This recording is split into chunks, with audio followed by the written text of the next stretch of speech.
Now, depending on how well I've done the noise cancelling on this recording, you might hear the crickets that live in the same room as my study desk, because they're food for the pet hedgehog. You might hear them chirping. They're singing a little song for me right now as I'm recording. So if you hear them and they annoy you, I apologise. If you don't hear them, but you wanted to have, but the noise cancelling has removed them, then I can only apologise as well. So with that aside, that crucial point aside, I'll ask you to cast your mind back, if you're a long-term listener of the show, to I believe it was 2020, pandemic time, when I covered the Book of Shanghai, a collection of short stories set in Shanghai or by Shanghai writers, put together in translation by Comma Press, based in Manchester. At that time when I recorded that, I was living in Fife. Now I am actually living in Greater Manchester, and Comma Press have struck again with the Book of Beijing. So in episode 98, this episode, we're looking at 3 stories in the Book of Beijing, which are, in no particular order, Shi Yifeng's Is Mr Zhang Home, Shu Kun's Dogshit Football, and sci-fi writer, my favourite probably, my favourite of all Chinese authors I think, Han Song's Reunion, which is set in Beijing West Station during Spring Festival, Chinese New Year, which also might remind you of a past episode. The guests for this episode are one of the authors of one of these 3 stories, and one of the translators of one of these 3 stories. So Shi Yifeng is here. He's the author of Is Mr Zhang Home, and so is Carson Ramsdell, who translated that Han Song story. So yeah, 3 years since the Book of Shanghai, now we're on the Book of Beijing. It feels kind of weird, but it feels good to be coming back to this one. It's a very interesting collection. The 3 stories we've picked are somewhat representative of what is in the whole book, and yet we don't really cover the range of stuff that is in every story. I'd love to talk about them, but we're just zooming in on these 3 for this episode, and it was, believe me, there was a bit of it took a little while, shall we say, to figure out which authors or which authors / translators would be able to get on, which stories we'd pick, what would give us a good spread of topics, and indeed genders. So that's enough rambling for this intro. Let's go on now to the news segment, the Churchific News translated Chinese fiction news.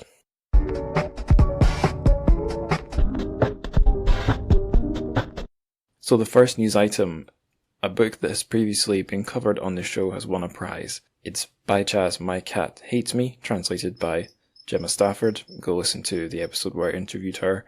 This book has won the Gold Graphic Novel Prize from the IBPA Benjamin Franklin Awards for 2023. So there's a link to that in the show notes. Huge congratulations to the publishers, Brown Books, Baicha the author, and of course Gemma the translator. Well done. Okay, second news item. So from a Gemma to a Jenna, the guest from the last episode, Jenna Tang, recently appeared on a Taiwanese English news channel's YouTube. Well, I guess maybe she was on the news channel, but she's definitely on their YouTube, Taiwan Plus. She was there to talk about her translation of First Love Paradise. Fang Siqi's First Love Paradise. So if you listened to the episode I did about that book, interviewing Jenna, and you want more, go jump on the link in the show notes to watch that interview. It's 15 minutes long, and it's in English. And the final news item, this is a very sort of general one. It's about just to say that Chengdu, the science fiction Worldcon, hosted in Chengdu, has happened. It happened sort of mid-October, I think 18th to 22nd of October 2023. So this is one of the biggest science fiction literature, as opposed to like science fiction movies, the big sci-fi lit convention worldwide, and it got hosted in China, Chengdu, Sichuan province, this year, and seems to have gone well. So quite a lot of people who've been guests on the show were there. It seems like they've had a wonderful time. From what I can tell, looking at all the posts, it was a chance for a lot of Chinese and maybe even diaspora Chinese sci-fi fans to meet up. But then, of course, a big international meetup between those Chinese sci-fi loving fans and all the other sci-fi heads who made the pilgrimage to Chengdu. Not much else to say. I've just linked to a Twitter search for the word Worldcon. So if you're listening to this episode 2 years in the future and you click that link, you'll get nothing to do with Chengdu probably. You'll get wherever it was hosted in the year you're listening. But if you're listening recently, that link will show you a bunch of stuff from the festival. The convention. Still never been to anything like that myself, but it looks like it was a lot of fun for everyone attending. So congratulations to all involved in the organising of the convention. Again, such a general news item, I'm unsure what to say.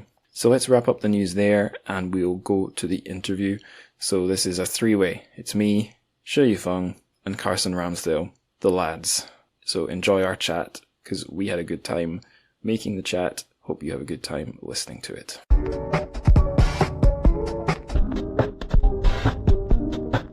Okay, so on the show, we have Carson Ramsdell and Shi Yifeng here to talk about some stories from the Book of Beijing. Extremely exciting to have you both here. I was wondering if you could each tell the listeners a little bit about yourselves. Now, the fun thing about interviewing two people is it's never easy to know who should answer first. Does anyone want to go first and tell us a bit about yourself? So, Yifeng, yeah, please. Yeah. Everybody, nice to meet you. I was born in Beijing in 1979, and I have been living for this city for over 40 years now. I studied in Peking University, majoring in Chinese literature.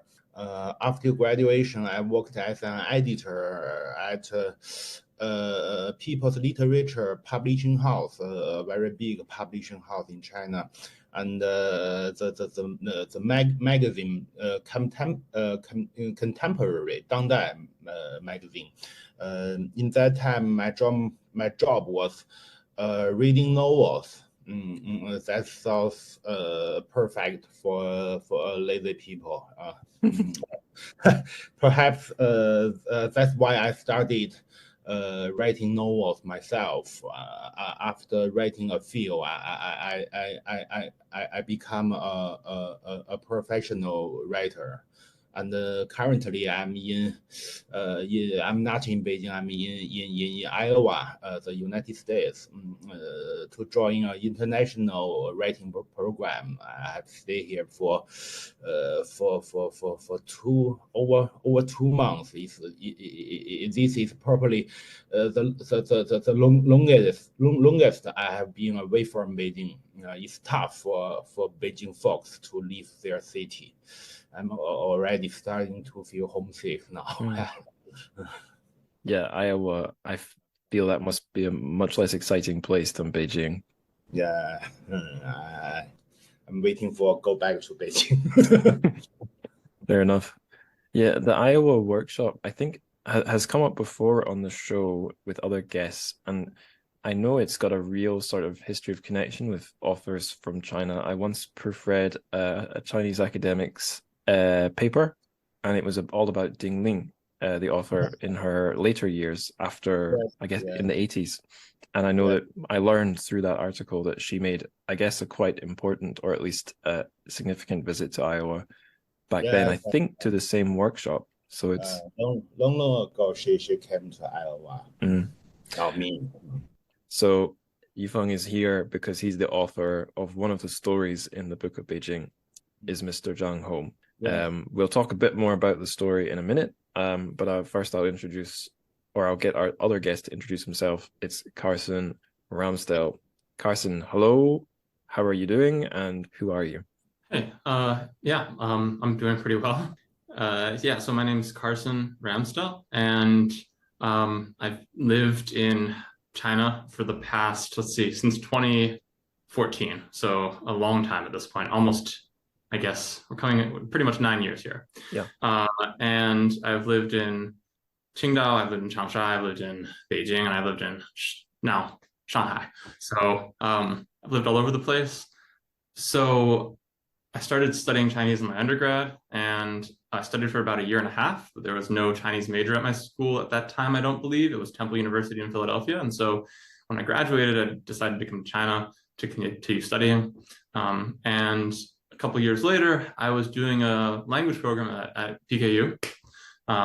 So I have also been there, Yifeng, and not, just a language program for 1 year, but still, it's a really wonderful place. And I had an amazing class, two really. One, which was on Chinese and English translation, and another which was on Chinese literature. And that was when I discovered, actually I can read short stories and novels and things, and I just kind of fell in love with it. And so I've been doing translation on and off commercial translation and also some literary translation for, I guess, the past, let's see, since really 2018 or so, or a little bit earlier, for commercial stuff, and then literature a little bit later on. So yeah, that's pretty much my story.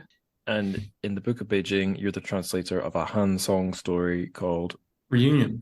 Home Reunion. I almost said Homecoming. Yeah. That is a different story altogether. Yeah, we can talk about it a little later on, but we actually reworked the title from the Chinese. So yeah. And you said you lived in Qingdao. I think in another life, there's a version of me that didn't leave China and relocated there from Shanghai, because that's such a cool city. But it's an amazing city with the architecture and all of that stuff. It's an amazing city. It's one of my favorite cities to just like walk around and see what's happening. Yeah, for sure. Okay. It's not a Qingdao podcast, unfortunately, so I should keep us moving forward. So first thing we're going to talk about is Yifeng's story, Is Mr Zhang Home? So I have read this one twice, because on the first reading, I think I didn't really understand what I was reading. So the basics of the story are, we have a young couple, I think a young man and a young woman, the man's narrating, and they're visiting an abandoned compound, and they are going into, I think, the girl's grandparents' abandoned home in that compound, from what I remember. And there's a strange knock on the door from a boy who seems like there might be something supernatural about him. But I'll pass the baton here to Yifeng. What should the listeners know about this story, Yifeng? Before we start talking about like big themes and ideas, what are the basics that the listeners should know? I'm glad to talk about this short story. This story is written in maybe 10 years ago. Just when I'm younger than now. This is a story, I think, about loneliness and fear. A child played a small trick, but he just wanted someday to accompany him to on a nighttime journey. He was scared, and I believe this is a universal theme. As a child, you always feel scared. When I was a child, I used to play outside every day. But after dark, I wouldn't dare to go upstairs alone. Go down or not to go down. That was always question for me. Of course, the story is set in Beijing. Specifically within a large compound in Beijing. Government or military staff and their families lived in a massive country yard where anybody knows each other, like a small self-sustained city. When I wrote this story, I set it in a large compound I used to visit often in my childhood. Many of my classmates lived there, but later the people in the compound moved away, leaving behind a deserted place, which becomes the backdrop for the story. Some parts of Beijing may seem cold and even desolate, but in underlying tune is warm. Its underlying tune is warm. That's how I see Beijing, and that's what I want to convey in the story. The city is huge, and the people might feel happiness, but they still have to help each other. That's the I think about the short story. Some people think this story is some kind of a ghost story. No. It's about a human being, just human being. When you're writing it, did you want to create a kind of ghostly atmosphere, or is that really just an atmosphere of loneliness? Yeah, of course. The fear in the air, in the walls, more scared people, and the warm becoming in the end the warmer. Now that you say that, it reminded me a bit of some of my experiences living in China. So I'm from Dundee in Scotland. Dundee is a fairly normal small British or Scottish city. Once you leave the city, you're in the countryside, and you don't have to go very far to leave the city because it's quite small. But just like most of the UK, apart from the really big cities, the population density is a lot lower than most places or most cities in China. So when I would come home from China and would be walking my dog or walking through the shops, it would even if there were people around me, it could feel sometimes a bit lonely because there were so fewer people. Living in even the small town I was in Zhejiang province, and especially living in Shanghai, usually there'd be quite a lot of people around, not crazy crowds, but it was hard to feel alone in that way. So whenever I was in a place in China where I was like the only person in this that I could see, it did feel quite different. Maybe that's my experience as a foreigner, not used to such being around so many people. Maybe it is a little bit more striking to be alone in a place like Beijing, where normally you're the opposite of alone. I don't know if you have any thoughts about that. In the eastern China and South China,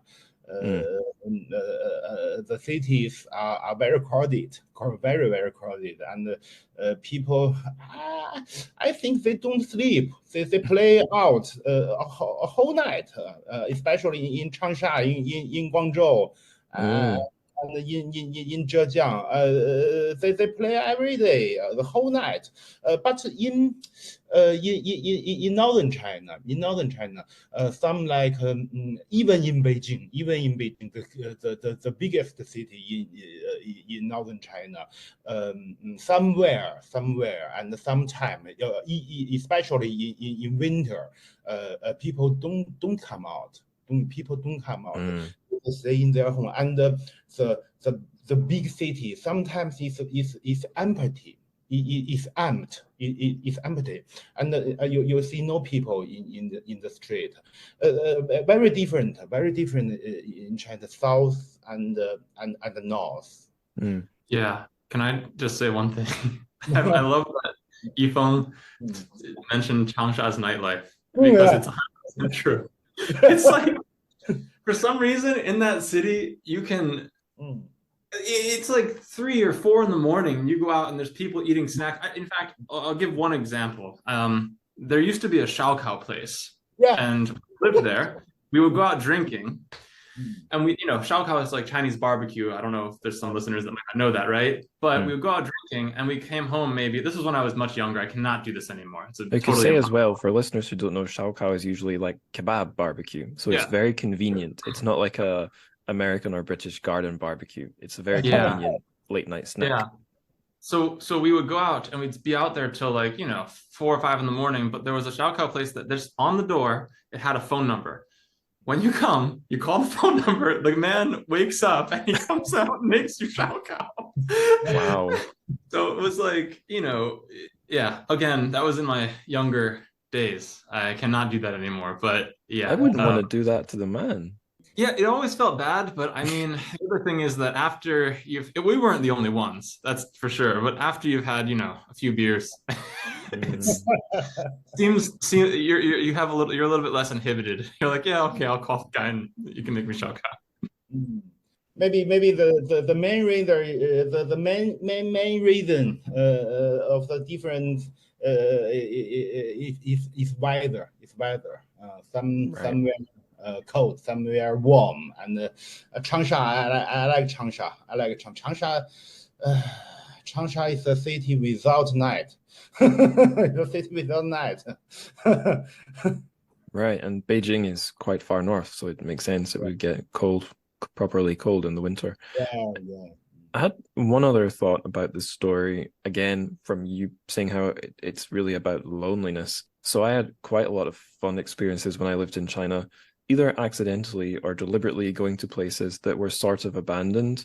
So to give one example, Shanghai has these fake foreign towns in its outskirts where I guess the government or the municipal, yeah, I think the municipal government, the city government wanted to create some interesting residential areas to attract quite wealthy people out of the center to the edges of Shanghai. And they wanted to theme these towns around different countries. So they had there's a famous one, the Thames town, a British town there, but then there are others, Italian town, French, was there French? No, I'm getting mixed up. There wasn't a French one. Swedish town, that was a somewhat successful one. That's terrible that I've forgotten the other ones, but a Dutch one as well. And it was in the Dutch one I visited, and there was a building that looked sort of completely constructed but not filled in. And it was the easiest thing in the world to go in the door, ride up the elevator, and have access to a whole floor that was just concrete and empty, and explore this very strange, creepy place, and take artistic photos, and with no one trying to stop you.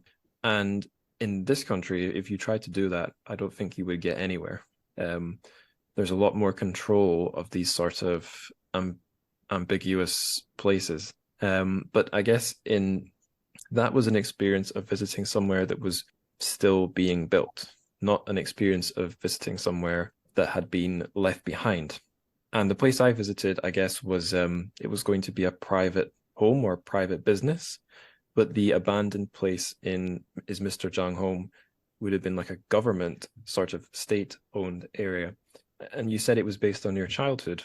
So I was wondering if in Beijing there were or still are these places that were maybe built in the Mao Zedong era, when people were organized much more around things like the military or big government workplaces. Is it sort of about that past era leaving behind places that have been, that took a long time to be knocked down or used for something else? Am I understanding that right? Maybe in the past era of China, people, especially government people and the staff in the government and the military, they work together. They work together, and they lived together. All their family worked and lived together. They know each other in the very big compound, a very huge compound in Beijing. Maybe that's especially in the cities such like Beijing, and but the city is always changing, and some compound there are no people live, and some compound they remain different. They have different fate, and in the story I wrote, I set in a compound. People moved out to another place. They continue work, continue live in somewhere in this city, but the old compound live there. Maybe we can change to the compound to the other use, and maybe move the other people to live in, and in a short time it's empty. Empty. So it's in between. Yeah. So the two young the girl and the boy come to the compound to live together for some days. So this is the story, the background. Okay, interesting. And I had one other question about it. I wanted to ask if your story wanted to explore differences in different generations. because I remember the main characters discuss a bit about how their grandparents used to live there, and I think there's discussion about how things have changed. We have two, I don't know if they're supposed to be in their early 20s or something. So these main characters deal with a little boy who is, I guess, arguably he's the next generation, and he's looking for these different Mr. Zhangs who would be, I guess, the generation above them. So I just wondered if that is also supposed to be an idea you're exploring in the story, different generations and how they're using these places in Beijing in different ways. Maybe the generation. I don't think the generation is the main theme of the story. Just the kid. The kid. Of course, the kid is the next generation. The grandpa and the grandma is upper generation. But I think the main theme is about human helping each other. Human helping each other. The weaker ask people for help, and people help them. That's all. Generation is. I really don't think about the generation problem question in this story. Actually. Okay, my curiosity is satisfied. So Carson, I get the sense you've seen quite a lot of China. You still live there. Have you been to any places that are sort of abandoned or quiet or curious? Have you been exploring places you perhaps shouldn't have been? I just want to say one thing to Yifeng first that we can cut out, but your story sounds like it was written for me. It's the kind of themes that I really like to deal with, this kind of loneliness and fear and this kind of atmosphere of kind of, spookiness. To go back, so basically, one of the things that I've been thinking about as I've been listening to Yifeng talk is like a lot of these kinds of places that I've been to in Beijing, but in other places in China too. A couple of examples come up. I mean, back when I was much younger, in my 20s, there was this old abandoned kind of like nightclub, quite central in Beijing. And like a nightclub kind of lounge thing that must have at one point had like all kinds of, just various nightlife things, KTV rooms and things like that, pretty much abandoned. And the compound that was in was still kind of open and stuff. So we went in, we kind of were poking around, but just like seeing all the old stuff in there that was kind of these rooms and these spaces that were in this, and the word that I keep thinking of is this to use kind of cliche is this, state of liminality where they are existing on this edge of being in a place that is so populated, right? And so buzzing. And yet these spaces are quiet. And I had the same sense after 2016 when, there were some policy changes in the hutongs, and a lot of the old hutongs that were, when I first came to Beijing in 2016, it seemed like every window in the hutongs, someone had a store. Someone was selling something out, right, of their door. They had it open, they had snacks, they had beer, they had everything you could imagine. And then there were some policy changes, and for better or for worse, there's no value judgment there, but it changed. And I remember telling a friend that it just felt kind of, they painted all the hutongs gray and put like gray bricks to make them look like they had maybe used to previously. That was the goal, at least. And a lot of those old stores were kind of taken down or bricked up. That's the word that kind of became common parlance in Beijing, is like the bricking, right? So after that, right, like sometimes even when we were walking in the hutongs, the old places that I used to know in my head that had all these things going on suddenly felt, I guess, Yifeng used a really good word, desolate. And it wasn't truly desolate, right? There were still people living there and stuff, but it wasn't that visible sense of there's people selling things. There's a person sitting on the street playing chess and drinking green tea and smoking cigarettes, and you can go walk, and like it just changed really quickly all of a sudden. And so I think those themes we can continue to explore in a bit here, like with Han Song's story, because it's this rapid pace of development and change. But those are the kinds of things that, kind of came up when I was listening to Yifeng talk about his story, and I really identify with that. Yeah.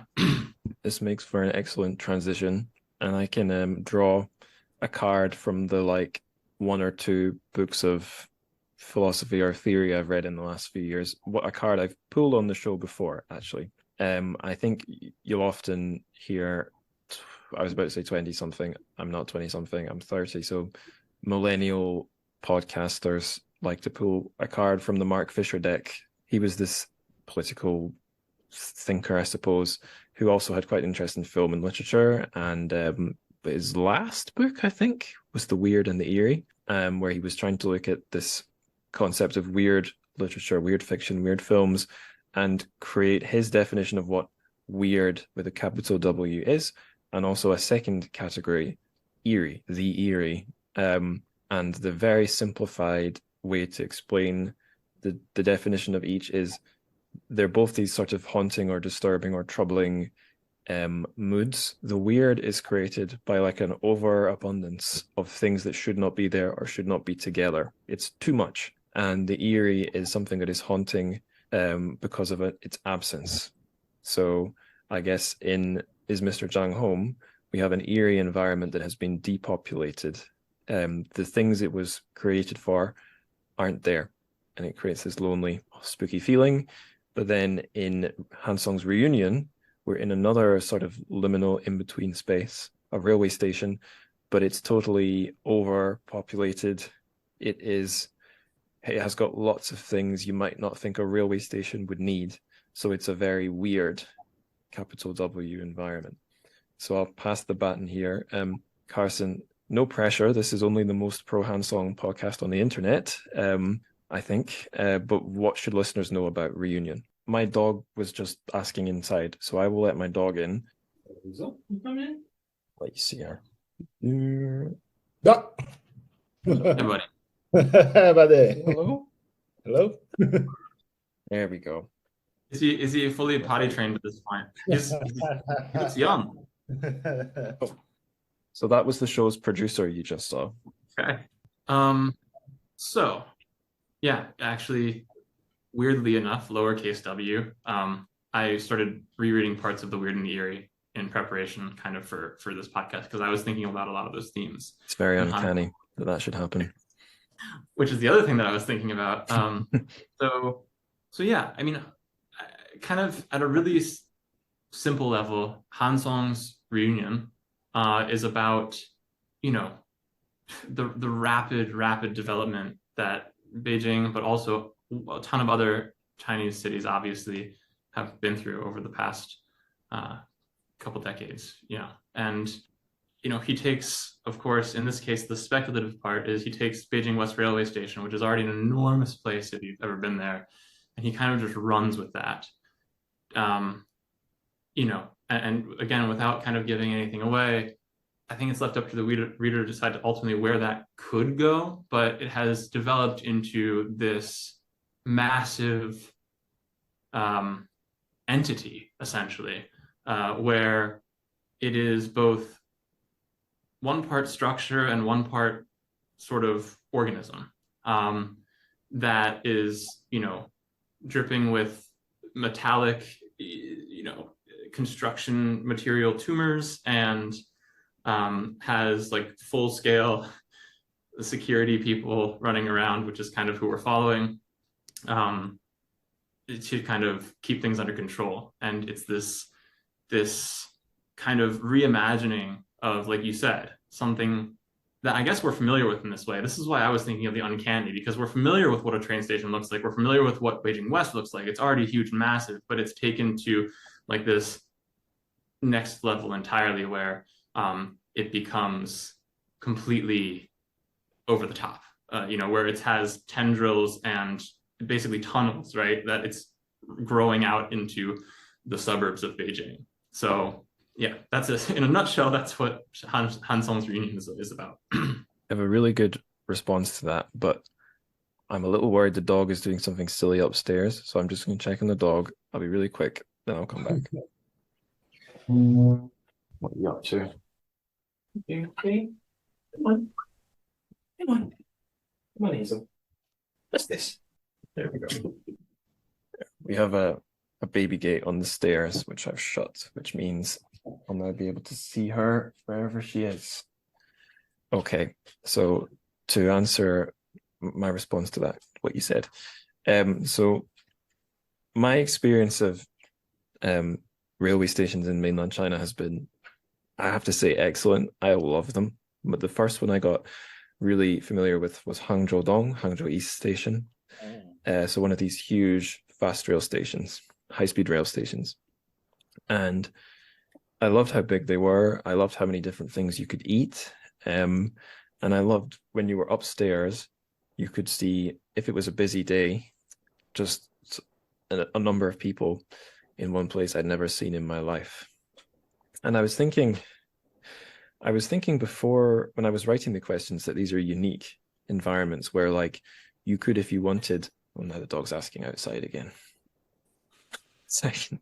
You want out? There you go. 犹豫不决. I think I'll keep that in. Yeah, so I was thinking when I was writing the questions how these high-speed railway stations are almost somewhere you could live, and that they have all these shops and commercial attachments that go beyond just what a train station is. But actually recently, I've been experiencing places that are maybe, although they're much smaller, even more like that in the UK, because I've just been to 2 different conferences for work. And one of them, it was this building basically made for conferences on the outside, in a sort of nowhere space outside of Birmingham, Warwick, actually. We were there for one night. So all through the day, me and my colleagues were being shuttled between meeting rooms. And then we had a meal in the big meeting hall, and then went over to the bar. So had like a night at the pub, drinking pints in this conference center. And then when we were all finished drinking our beer and stuff, went down the hallway to our hotel bedrooms. So it was very weird because they were really not separate at all from like the conference space, the bar space. And then more recently, the more recent conference I was at, it was in Birmingham's National Exhibition Centre, which was like, it felt a bit like Shanghai, where like there was a big artificial pond / lake surrounded by like a casino, although Shanghai doesn't have casinos, like a shopping mall, restaurant stacked on top of other restaurants, Starbucks, all these like commercial spaces, and then right next to it, this big area of commerce, and of course, lots of hotels. So if you had enough money, you could live in this totally artificial environment for months. And I felt that like it must have a bit of its own ecosystem. There'll be staff that are there every day. There's vehicles moving in and out, all these moving parts to keep this strange, like, mutant creature with all these different parts attached running. And that, in a way, felt more like reunion than, I don't know, than it would first appear, because it's not in China, it's not a railway station, but I feel like that artificial nowhere land environment taking on a life of its own and becoming its own sort of society is really powerful. And I guess a lot of sci-fi writers have explored that sort of thing. Maybe J.G. Ballard comes to mind, if only because I've not read enough other authors. But yeah, I think Han Song was exploring that in this story in a really interesting way. Sure. Yeah, you bring up something, having been to a lot of these kinds of, I guess they're called like exhibition centers or conference centers myself, for like my day job. You bring up something that I think, yeah, is something that I was thinking about a lot with reading and translating this story, having read it probably 100 times at this point.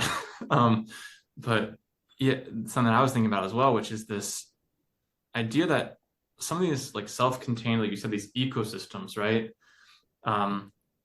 They're so huge and so massive, and there's so much going on when you're in them, and yet somehow there's still this underlying aura or sense of artifice, and like somehow in their enormity they feel guess desolate might not be the right word, but it's what I can think of right now. They feel lonely in some way, or they stripped feel down. yeah. Austere, is that? No. Austere or stark. There's something missing Stark. from it that would make you feel, I guess this was uncanny, right? This is what I Right. was kind of wrestling with the story. Was kind of like, it is part weird, it's also kind of part uncanny, because it's this thing that you're familiar with, and yet there is something changed, right? And I kind of had that sense reading the story, and I would hope that it came through in the translation. I did try. You know, Han Song, and I could be totally wrong, I haven't read everything from Han Song, but you know, from my sense is that there's this kind of style of this, you know, it's this sort of very dark, gritty, noir, you know, science fiction. And I think this story like really exemplifies that. And, you know, he takes Beijing West Railway Station and he just creates this place where, like, you know, there's people living in like hotels or just, you know, these kind of like one night cheap motels that you just stay a night or multiple nights if you don't have anywhere else to live, just to try to not be homeless, living from paycheck to paycheck. And, you know, people cooking barbecue, which we just talked about, a little bit of synchronicity there, inside of like these kind of almost streets and neighborhoods that have developed in the station. And yet, I mean, I'm trying to think of what I can say without like making people just be like, oh, okay, I already know everything about the story, I don't want to read it. But like, it's not done developing, right? I think it's kind of up to the reader, like when that stops. But it's, you know, it's continuing. It's still in theory kind of like, or at this time, right? At least it's still in theory kind of growing. Yifeng, the times when you've had to travel through one of these huge high-speed rail stations in cities like Beijing, what's the experience like for you? And yeah, that's the question. I travel in Beijing often, usually in the railway, in the railway, in the subway. I like Right. I like subway in Beijing. I like it very much. And you know, in Beijing, driving is a disaster. Maybe so many cars in the road, and traffic problem is so big. And but in the subway, I think it's comfortable, and I can read. I like reading on the road. I like reading, read a novel, read some stories when I come out. So I like subway. I don't like drive. And I only hope the people in the subway. I only hope them not to play their phones so loud in the subways, because I want to read. This is only one hope for the Beijing subway. The other thing is perfect. I have been to a lot of cities such as New York, Oh yeah. and Chicago, and Tokyo, somewhere. I think the subway in Beijing and maybe it's the best subway. Superior. Because Yeah. because it's new. Yeah. Yeah, it's an interesting thing that Han Song is quite famous for writing, well, lots of horror stories or sci-fi horror about transport, but some of them are about the subways in cities like Shanghai, Beijing, and they are like horror stories. I've read some of them in translation. They're like so disturbing and creative. But like my actual experience of riding the real subway system in Shanghai and other Chinese cities is very similar to Yifeng's, pretty excellent, unless you're riding at like 8 a.m. on Monday morning or something, then you're going to be turned into a sausage or a sardine. But yeah, compared with the subway in London, I think you'd think the London subway or the New York subway would be the best place to set out like a horror story. But maybe, I don't know, I think a thing that did strike me is, and I've talked about this on past episodes, but I'll mention it again. A thing I found not scary, but a bit uncanny was how quickly the subways were appearing in China. Like, I visited Qingdao once. It had no subway system. I came back like a year and a half later, and they've got like 3 lines. And I go back to a city, it would double its number of lines. So we were talking about how some of the high-speed rail stations can become these like environments where you could live a whole week in like using hotel rooms, eating, drinking. I remember actually in Shanghai, some of the subway stations had similar stuff underground. They'd be connected with lots of shops, or they'd have lots of cafes and stuff. So yeah, it's an experience you wouldn't get in the London Underground, of just this whole underground commercial, I guess, world. I found it very unique. I don't know if that's something you'll find in other countries' transport systems, but I couldn't call it like horrifying, but definitely it's a very interesting way for an interesting environment for human beings to spend parts of their lives. And even the amount of distance you could walk through like Xujiahui station in Shanghai, you could be traveling for not miles underground, but maybe more than half a mile if you if you got slightly lost. I think it's Beijing's Xizhimen 地铁 is like real big, and you can walk for a long time. Yeah. Some stations, subway stations in Beijing is, I really don't know why they are so big. In many times, sometimes you stay in the train, maybe 10 minutes, 20 minutes. But you walk in the station, you have to walk 20 minutes. People in Beijing don't know why. People in Beijing don't know. It's good exercise. You don't have to go to the gym if you have the subway station. But no, I mean, I will also say, just as a, it is true, I think, that of all the subways that I've ridden, China, Beijing, Shanghai has, Changsha now, Qingdao has really good subway systems. And it's great because you can go anywhere you want to in the city just by getting on the subway. I mean, maybe the big station to hold so many people. Maybe I think the people is too many people in the one station. You have to have big enough station to hold these people. Maybe. Certainly at like Chinese New Year. I forgot, is Reunion, is that set around Chinese New Year? Yeah, it's set smack dab during Chinese New Year. I mean, I think there's all of these kinds of, I guess, I can't think of a better word, but there's always this kind of sense of like critical mass with this story. It's like you're achieving like critical mass of people traveling through the station during Chinese New Year. You're achieving kind of critical mass of like development of the actual station of Beijing West Station in Reunion, right? It's like, it's this enormous station. And so kind of, I don't know, there's that kind of motif running through it. It's not only that the station is kind of developed to this critical mass, but it's also, or this critical point, but it's also that, the story takes place during Chinese New Year, which is, of course, if you've ever been to China during Chinese New Year and you have been in any kind of, the Gaotie stations or the high-speed rail stations or the subway stations or the airports, or like to Yifeng's point, if you try to drive on the highways during that time, it's totally crazy. Another point that you mentioned is kind of these spaces as spaces that we could potentially live in. There have been stories of people, I'm sure you know this, like I think that there's a guy that was in Charles de Gaulle living in the airport for many, many years.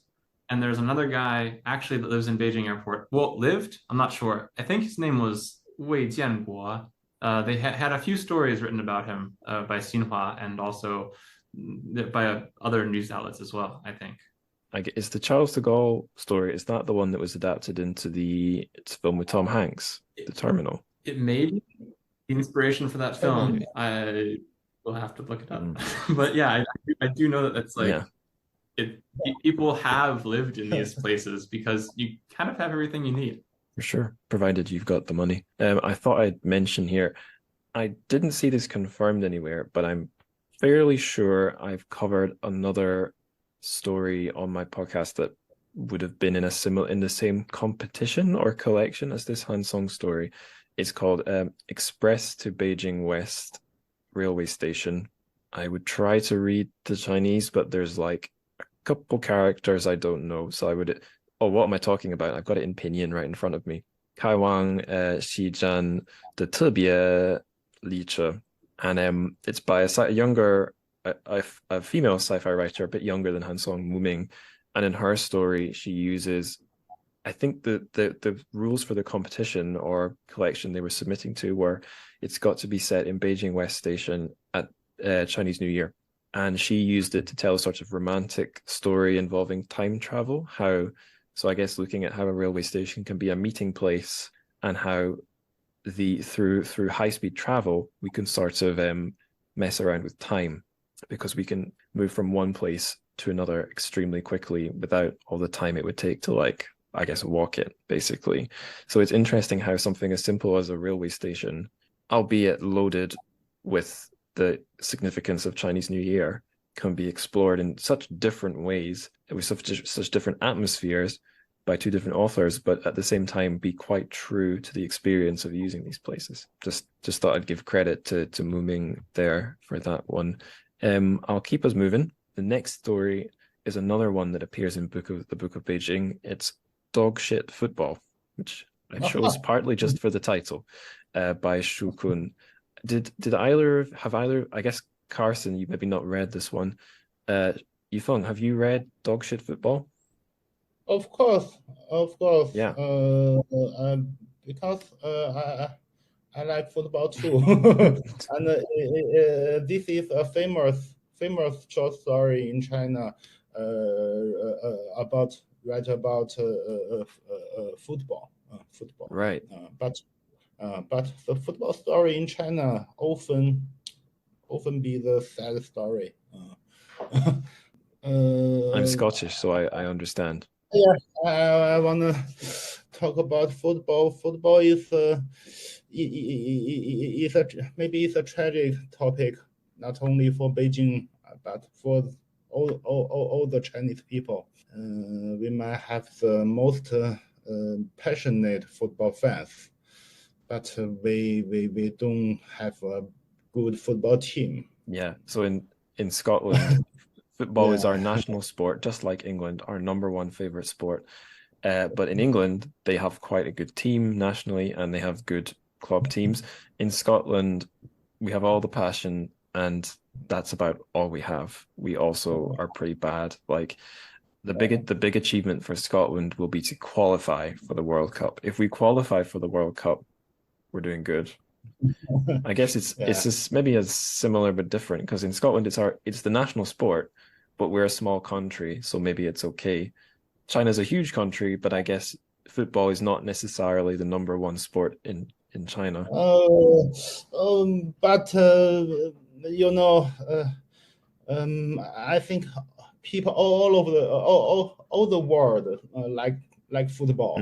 They see football important, and I talk about the story. Shi Kun wrote this story maybe a long time ago, and at that time many Chinese people's football hero was Maradona, and now Messi has won the World Cup, but our football team hasn't made any progress.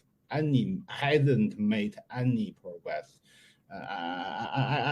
don't have much to say about Chinese football. It's just sad, very sad story. When is this story from exactly? Because I think in the Book of Beijing, maybe at the credits page it tells you, but certainly when you're reading the story's translation, it's not dated. So you might wrongly assume they're all news stories. Is this one from before the year 2000, or do you know? Maybe in the 1990s. The 90s, maybe right? 1990s. Yeah. When I was a child, I heard of the famous story, because you know 狗日的足球 in Chinese 狗日的足球 Dogshit football is maybe the sound of Chinese from our heart. we talk about football. We just say 狗日的. Okay, I'll remember that one. So yeah, I really enjoyed this story. I thought it was quite funny, but also I found it very relatable. I don't know if it's for the same reason, but like growing up as a boy, I hadn't really realized that it's very hard to have like a creative, artistic, I guess what in Mandarin, 文艺 side, but also do all the things all the other boys like be obsessed with football. And so as a little boy, like before I was really going to school and stuff, I thought I loved football. I liked talking about it with my dad. I liked to play it. But then when I met other boys who were really into football or went to football games, I found that they were often like quite rude or small-minded or mean. And I found that basically I didn't fit in at all with the crowd. As a teenager, I thought, well, I want to like know my friends well. Even if football is not for me, I want to like make an effort to appreciate the things they enjoy. I shouldn't think I'm special and above my other friends. But like I always found actually I don't enjoy football at all. I really don't enjoy the culture around it. So, and now I'm an older young man, let's say, I feel quite comfortable to say football is 狗日的. It's shit. I don't care for it. Forget it. And that's sort of what the journey the main character in this story goes through very quickly, because what is it? Her husband is a huge football fan. She hates it at first. She becomes very invested, and then she learns what the football fans are like. And what is it? They're using. It's interesting. She has the female perspective that they're using. In the translation, I think the word is bitch. Like they're using all these nasty words that would be particularly nasty for a woman in huge numbers in a crowd. And that's where she realizes that, you know, fuck this. This is an awful sport. It's not worth me I shouldn't try to enjoy it, basically. I should just forget it. Yeah, I found that kind of relatable. Even though I've never been a Chinese woman married to a Chinese man, I felt like there was some kind of parallel growing up as a little boy in Scotland, which was a weird surprise. I did not expect that, picking up Book of Beijing. Mm-hmm. Shikun and we are friends. We often share our opinions on football, and we are fans of Messi. Yes, this in the past World Cup, we often talk about World Cup sometimes, and I think her story is a comedy. It's a comedy, but some like absurd comedy. Some like absurd comedy. But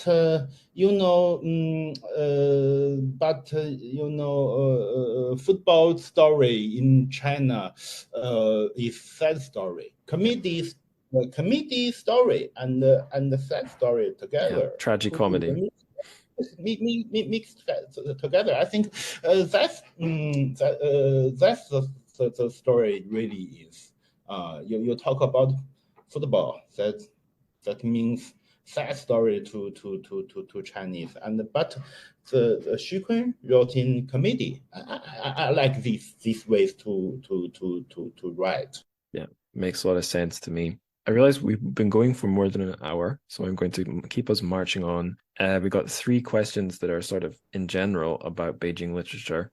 First one, it's God knows how anyone would answer this question. Is it easy to define what Beijing literature is? If you ask me what's Shanghai literature, I would have some ideas. If you ask me what's Beijing literature, I would say, I don't know. So do either of you have a view on what makes a Beijing story a Beijing story. Carson hasn't spoken for a while, so I'll pass this one to him. Perhaps you've got no idea. Perhaps you have an opinion.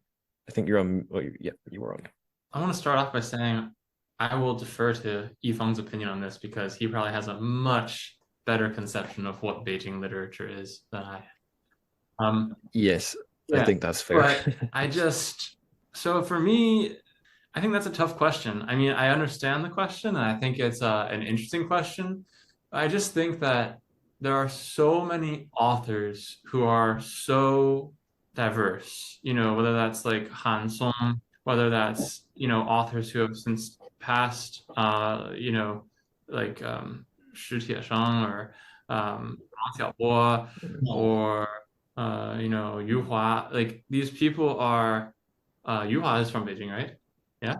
Yu Hua is in maybe he's not a typical. Yeah, but I mean, either way, I mean, like I recently I picked up this Wang Xiaobo book that is 寻找无双, and it's like I mean all of these things, it's like it's taking elements from like classical Chinese culture and this kind of absurdist, almost, I don't want to say like magical realism, but like it's like this kind of absurdist angle, that this bent that Wang Xiaobo is kind of famous for, this funny kind of almost comedic stuff with kind of just commentary. And then I haven't finished the book yet, and then reading that alongside of some other things like Li Hongwei's some short stories recently. I think the one that I was reading was called 冰淇淋皇帝, which is really cool short story. It's a great short story. I love it. It's so cool. And it's like too easy to spoil, so I just won't say anything, but it's a really cool short story. They're just all so different, right? Like, and the kind of elements that the authors work into their stories, I think you'd be really hard pressed, I guess, for me, and it might be because I just don't know enough, because I don't have enough time to read all the stories, or books, but to say what exactly is Beijing literature. So that was a totally PR answer. I'm sorry for that because I said nothing, but yeah. That's all right. The fourth person on the call, Carson's PR manager, is nodding approvingly. So yeah. I Googled, by the way, because I wanted to know myself where you was from. He's born in Hangzhou, I should say, and his formative years were in Haiyan County, which is apparently under the administration of Jiaxing City in Zhejiang. He lived in Beijing for a long time. Right. In China, many writers live in Beijing. Yeah. Because Beijing is culture center. That's it, and it's the capital as well. I was going to say more. The dog was at the door. I will just let the dog inside. Okay. Yeah, I was thinking there must be a lot of authors who've been in Beijing, done their writing, if only because it's the capital, and maybe even if they set the story in Beijing, the fact that it's Beijing is not so important, or maybe it's not capturing the spirit of the city. But then you maybe have other stories by authors who are trying to, or either they're deliberately trying, or just because it's what they wrote, it would be a very, very Beijing story. And I guess in the Book of Beijing, maybe it's a bit of both, but maybe, I hope a lot of them would have some of the flavor of the city. Anyway, Yifeng, you're obviously the guy on the call to ask, do you think there is such a thing as Beijing literature? And if you do think Beijing literature is something, then how would you describe it? Maybe in a narrow sense, literature writing in Beijing, in Beijing dialect is Beijing literature. The people in Beijing talk specially, but today dialects have come less important. Right. I think literature about this city is the literature about this city, Beijing, I think is Beijing literature. Today, Beijing is a huge immigrant city, and with nearly 30 million people live here. How many Beijing people live here? Beijing people, who is immigrant people. I don't know. The city is changing, and the literature is changing. Unchanging literature only exists in fantasies. So I think now in nowadays, a story about Beijing is Beijing literature. Good answer. So then we covered 3 stories in this episode. We had your story, Yifeng, Is Mr Zhang Home. We had Han Song's reunion, and we talked a little bit about Shu Kun's Dogshit football. So I want to ask, how much is each of them a Beijing story? So Yifeng, we did your story first. Were you trying to write a Beijing story with Is Mr Zhang Home? Of course. My story is a part of Beijing literature's tradition, I want to expand the tradition of Beijing literature. In the time of Lao She, Beijing is still essentially the capital of a feudal empire, an ancient city. The lives of Beijing residents in that time look like folklore samples. Of course, today Beijing residents couldn't live in that way. Writing about today's life is the most important attribution the writer make, I think. So I write the new Beijing story. I think this is an important work of me. Awesome. Okay, and the next story we talked about was Han Song's reunion. Carson, do you think that is Beijing crucial to that story, or could you transplant that to Han Song's? I think Han Song's native Chongqing, I think that's where he's from, or Shanghai Hongqiao Station. Could it be any of those, or does it have to be Beijing? What do you think? So going off of Yifeng's very good definition, then Reunion is definitely a Beijing literature story. I guess it's a Beijing story. It's about Beijing, right? It takes place in Beijing West.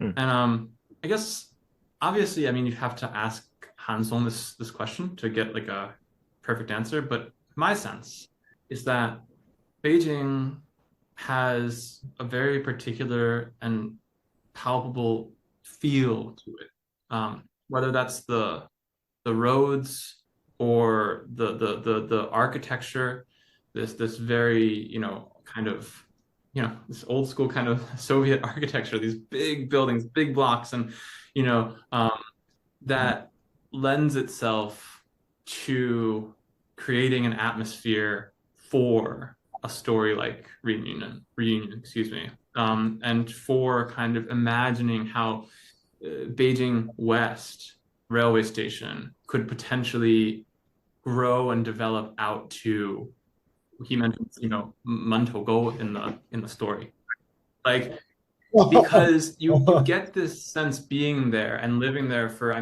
lived there for I think 7 years. Don't quote me on that.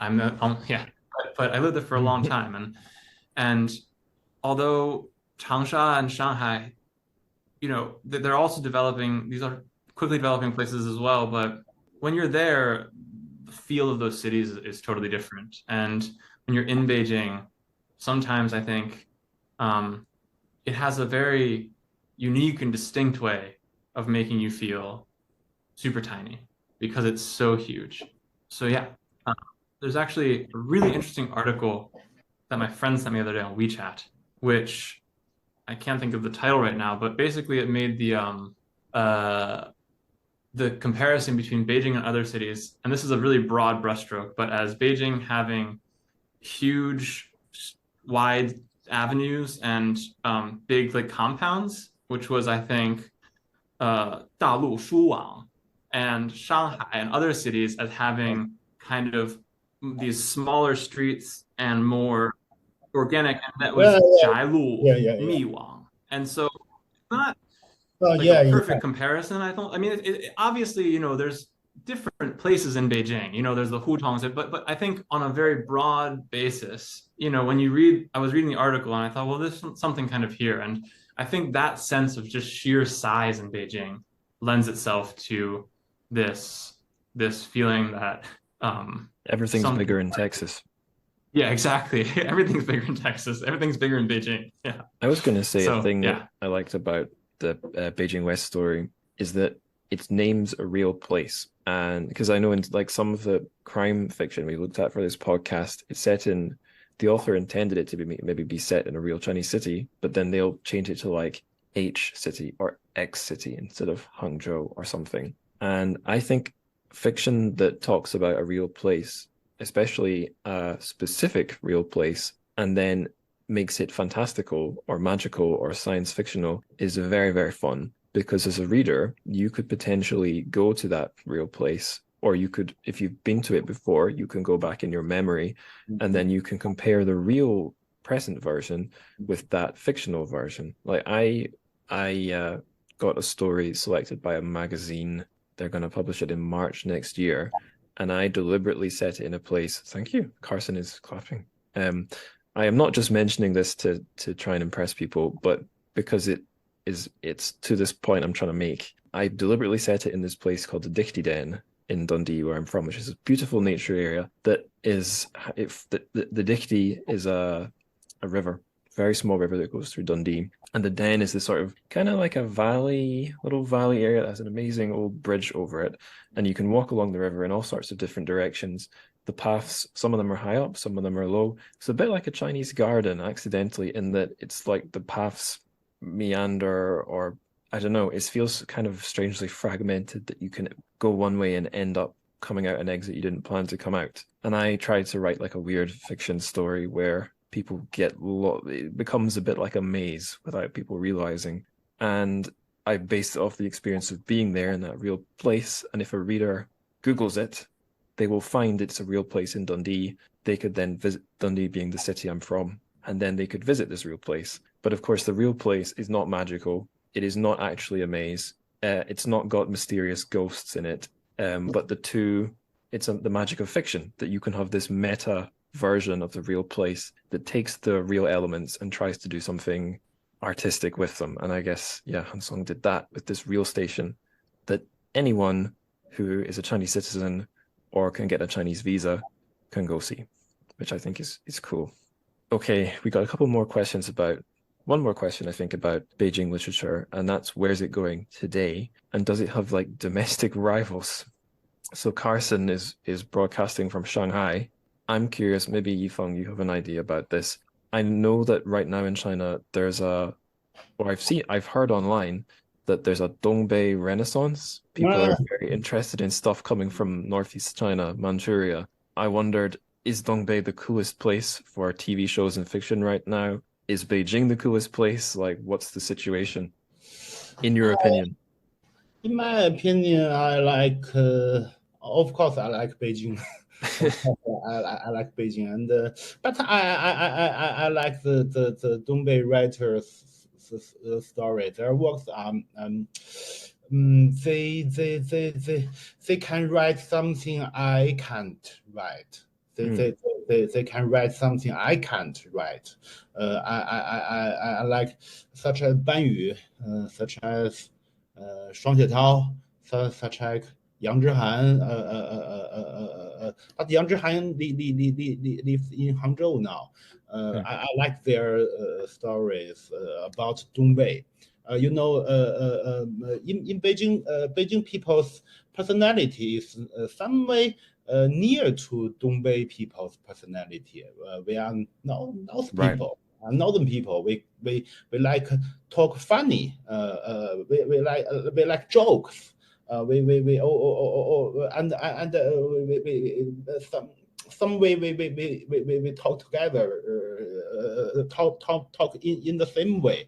But with southern people in China, like Shanghai, when they speak Shanghai Chinese, Shanghai dialect. I can understand. I can understand. So maybe I like Dongbei literature the same way. But I think the coolest literature, the coolest city in China, of course, Beijing for me. What about districts in Beijing? Do you think there is a most cool district like Chaoyang or something? I live in Haidian. And the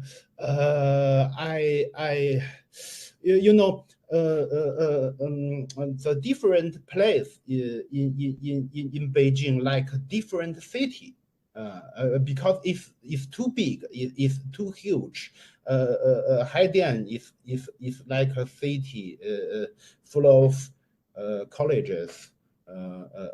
Some scientist companies such like this, and Chaoyang full of restaurant, shops, and the people in Chaoyang. I think they drink whole day, they eat whole day, they watch movies whole day, and the people in Haidian is very busy. They work hard, and in Carson talk about mental goal. Mental goal is mountain. I think it's full of mountain, and a few people in mental goal. You in mental goal mountain. You can't see a lot of people, or you just climb. You just practice yourself. Fresh air in mental goal. So the different place in Beijing, I think, like different city, really different city, and my favorite place is Haidian. I like Haidian because I study in Haidian. I live in Haidian. I started in Haidian, and I like the some way. I think people work hard. It's good. I think that's appropriate that everyone in Chaoyang is consuming the entertainment, but you're the writer. You've got to produce and work to to create the entertainment. So it makes sense. I'll keep us moving still. Because time is always moving forward. We're getting to the miscellaneous section now. The first thing we do in the miscellaneous section is come up with a word of the day. So a Chinese word of the day that fits the episode. That's a particularly difficult challenge this time because we got 3 stories. But does anyone have a word they'd like to put forward? Because my only clever idea is to suggest Beijing as the word for the day, but that's so lazy. Does anyone have any better idea? Sorry. All right, I will ask that in a more simple way. So if you could think of any Chinese word that fits the stories we did today. Yeah. A Chinese word. I think I like the word 复杂 complexity. 复杂. Okay.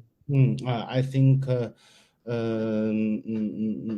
word of this is complexity, 复杂, because small towns have a simple beauty, because they have only one face, and big cities have many faces. Maybe the biggest characteristic of Beijing is complexity, and our era is complex, and many things can't easier to define it as right or wrong, and societies is complex. And maybe our literature should reflect this complexity of our time. I think so. I like the word 复杂, complexity. I think that's perfect. And it's maybe a nice thing. Maybe not. It's obvious for all of us, but I think one of the things I really want to counter, to work against in this podcast, is the idea you get in the west of China being this very uniform place where everyone is supposed to be the same, like a monoculture. And if anyone has spent any amount of time in China, especially in a city like Beijing, they'll realize it's not some place where everything is monotonous and the same. It's very lively, very complex, very diverse. It's maybe not the same kind of diversity that we think of with that word here in the UK or in a Western country, or like, but where usually diverse just equals having a multicultural population made up of lots of international immigrants. Really, diversity and complexity can take on lots of forms, and yeah, you can totally see it in a place like Beijing. Carson, did you have any kind of word, or are you happy to just put your vote behind complexity as well? Oh, you're on mute. I put my vote on complexity, and I'll add one, which is 壮美, which means it kind of just, I mean, I guess the translation is like magnificent or like yeah, like, but it describes these huge big things that are also super kind of, I don't know, like awe-inspiring in some kind of way. It kind of describes that kind of huge thing that is like magnificent and splendid and grand. And there's a better word that I'm trying to think of to translate it, but I can't think of it right now. But yeah, sublime. What's that? Sublime. Sublime. Yeah, you could use that. Yeah, it gets around that kind of idea. Yeah. But yeah, I that would be like one that I might add to it. But I think pretty much 复杂 is a great one. I mean, yeah, I guess we talked about everything from Beijing to a bunch of other cities, and Beijing itself is incredibly complex, and you know, China is immensely complex. Like each of these places that we've mentioned have just totally different personalities, and then each of those places in turn, you know, you can just peel back the layers of kind of different things that are going on and the different faces of them. So it's a great word to end this off on. Totally. Okay, next miscellaneous question, and a harder one, I think. It's music that you'd pair with, well, I guess a story or all the stories in this episode. I can see, Carson, you've got one in the notes document. Excellent, full marks for you. And I can see it's called Drone Work 2 for Ratax, I think. So what is this?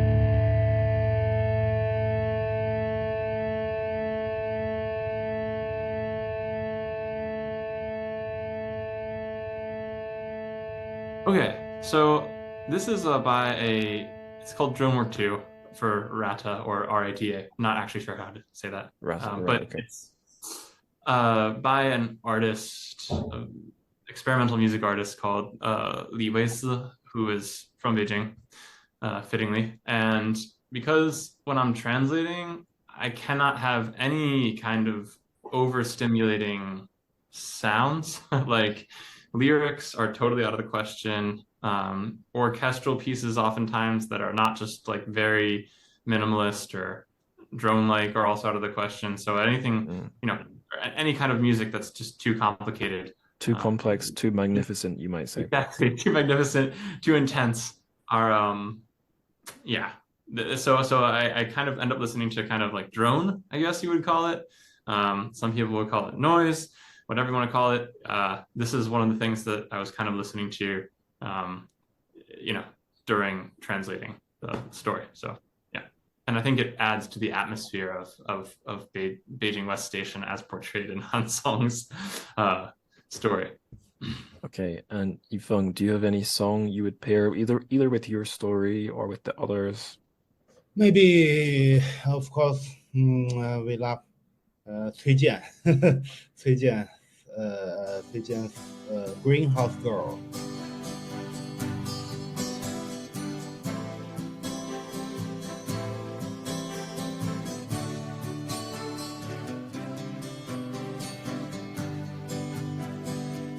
你带我走进你的画法，我无法逃脱画的迷霞，我不知不觉忘记了，哦，放下。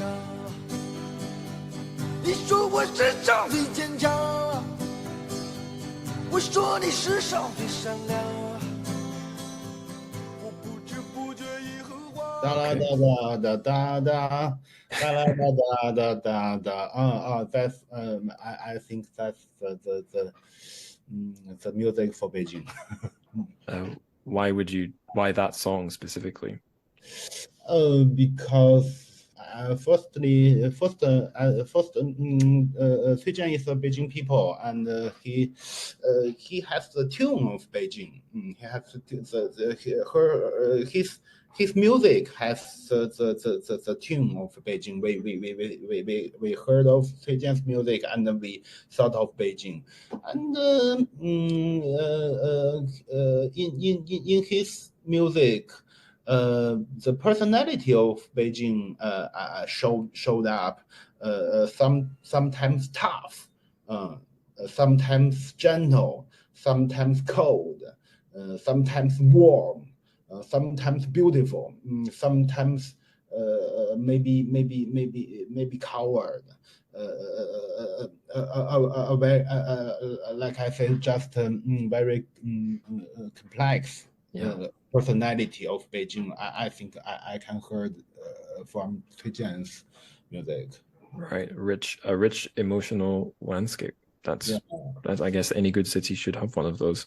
My own musical choice is basically a comedy one. I've basically picked it to go with Dogshit football.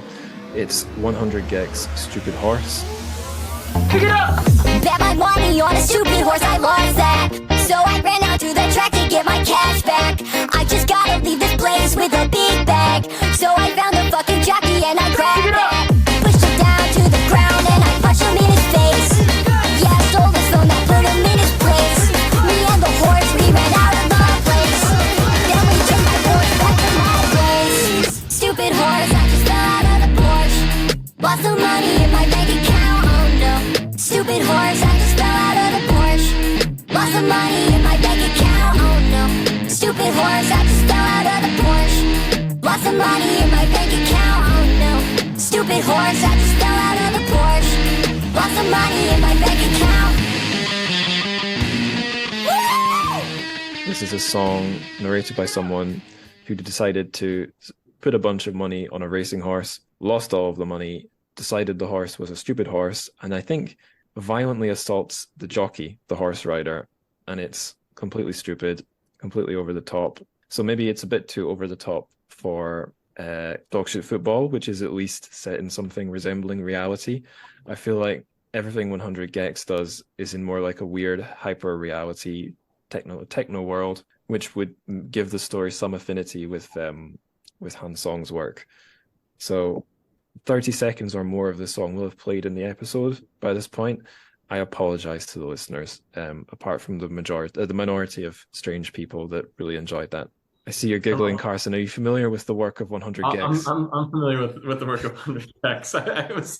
I forget what it was. It was sometime also around the time I was translating the story. I was watching their Boiler Room set, but also Stupid Horse is that the name of the song? Yeah, it's a got me through the pandemic. Yeah, it really did. Okay, next question. This is for the show's Patreon, so I will be snipping this one out of the main episode. Listeners will hear a few seconds of and if you want to hear the answer to this question, it's over on patreon.com/Trchfic, TRCHFIC. Again, another impossible question. Who's the most Beijing author ever? I guess Yifeng, you might not wish to answer this one, or maybe you have a view. Who do you think is the most Beijing author? I will end the bonus question there and take us to the final section, the further reading questions.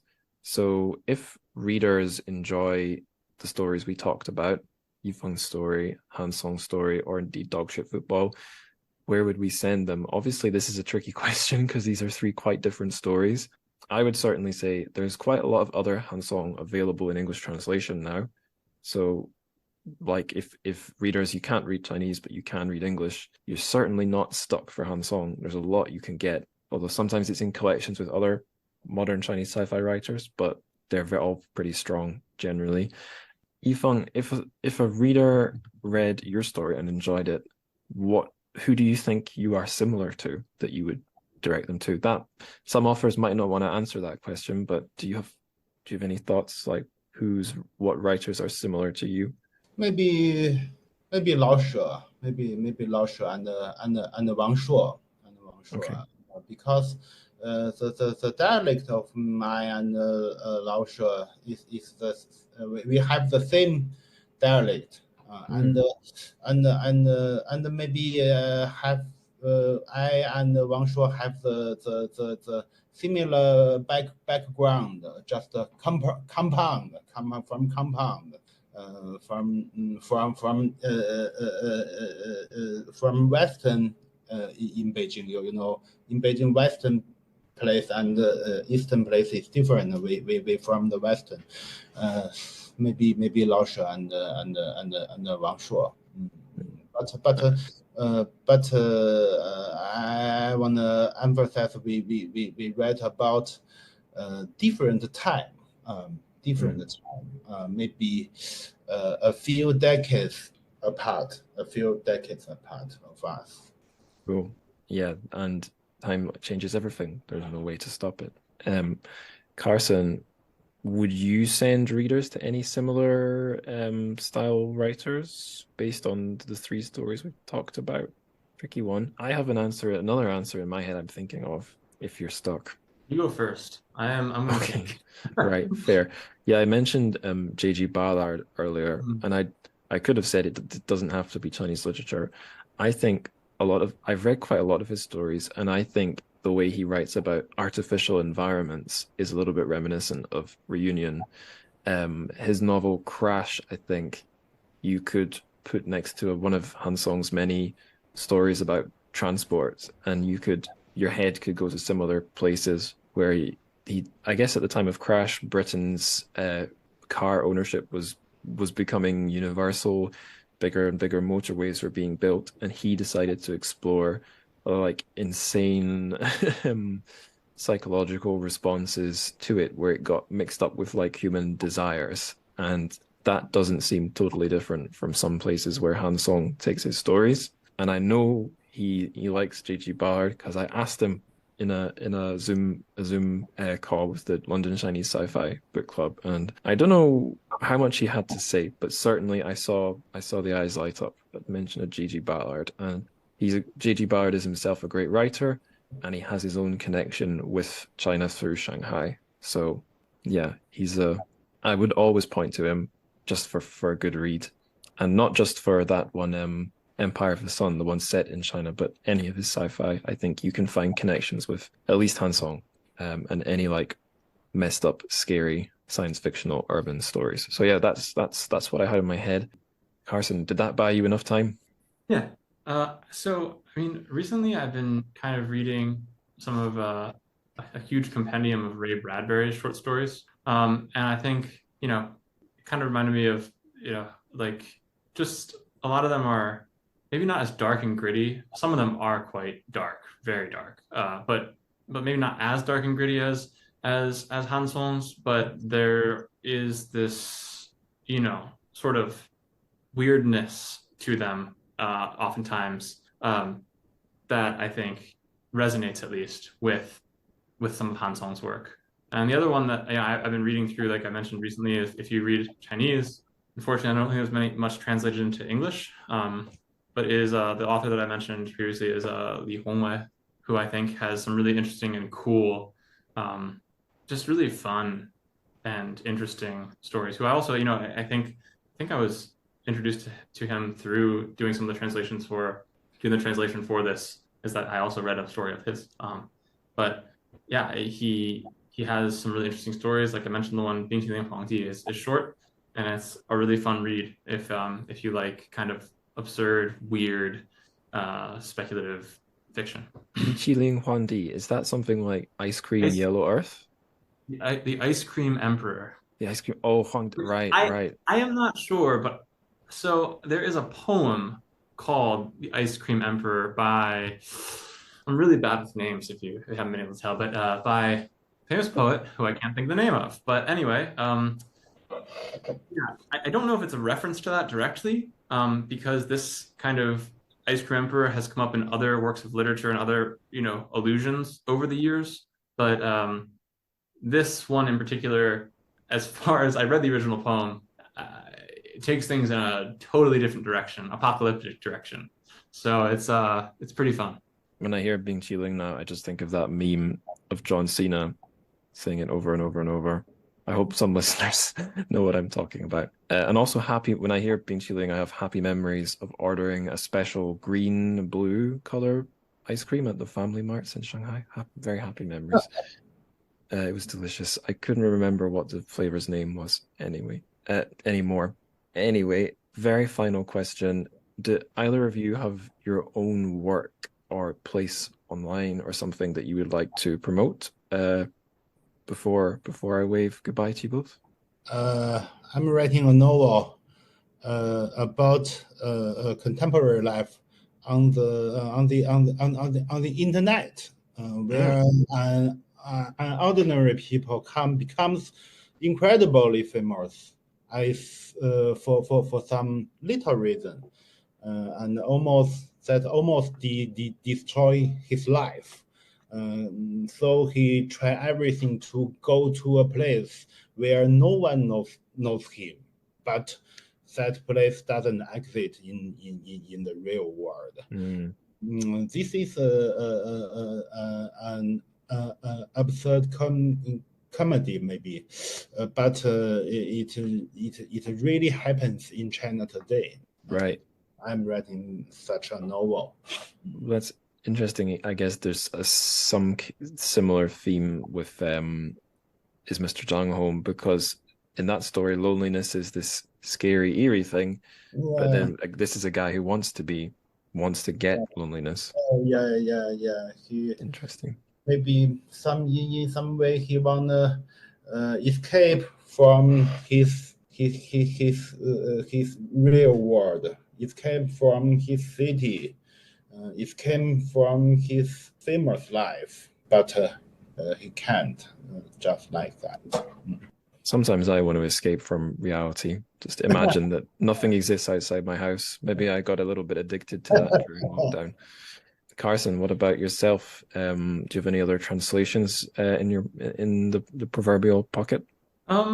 Not at the moment. I mean, but I mean, you could also check out Book of Beijing. I have another story in there, and I am planning on kind of trying to do some more translations moving forward, just because I just haven't had that much time the past couple of years with the pandemic and everything. But yeah, I would like to start up again. So hopefully you will see some more of those, because I would actually like to kind of bring some of these authors that maybe are under translated, like you mentioned, like Wang Jialuo, or even like Li Hongyan, who I've repeatedly mentioned now, but a little bit of extra readership in the English world, because I think they have some really amazing works that just no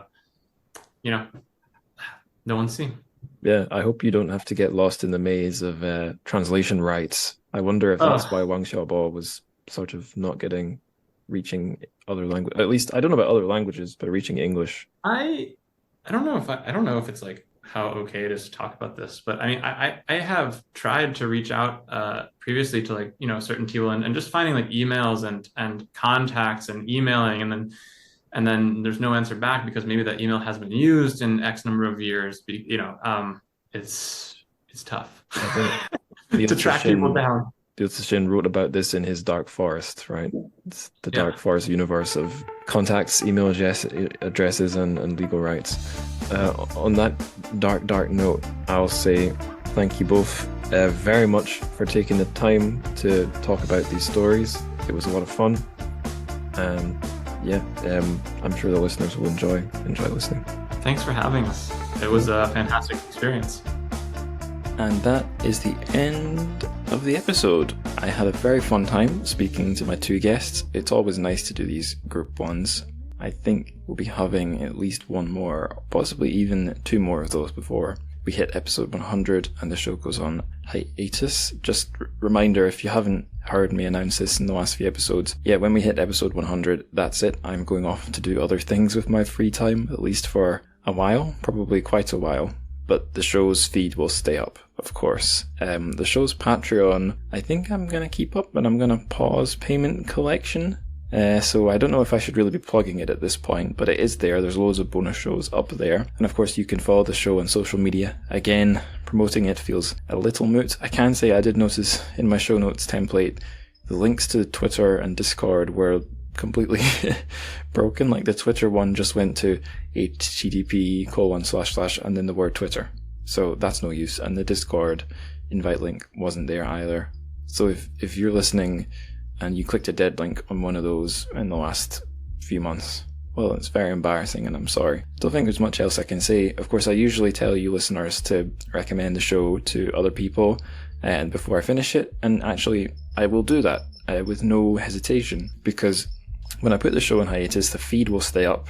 I'll bet loads of you listening have not listened to every episode, and I'll bet there's loads of I'll bet 99% of the people in your life have not listened to the show, and I will bet 1% of that 99% might enjoy it if they're bookish, or if they're bookish people, if they're somewhat interested in literary translation or indeed anything Chinese, then maybe there's something there for them.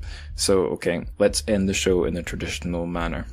So, the best thing you can do for the show, you should know by now, it's to tell another human being. Tell your friend, tell your teacher, tell the high-speed railway station warden who's hunting you down, tell your layabout husband who's constantly watching football in the 90s on his Beijing sofa cheering on Maradona, and tell the spooky kid that keeps showing up at your door asking, xiānshēng, zàijiā me, is Mr Zhang home?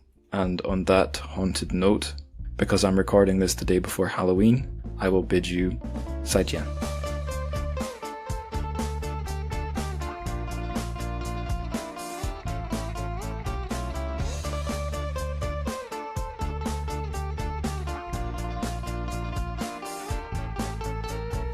再见，街头，再见，我开路牙口。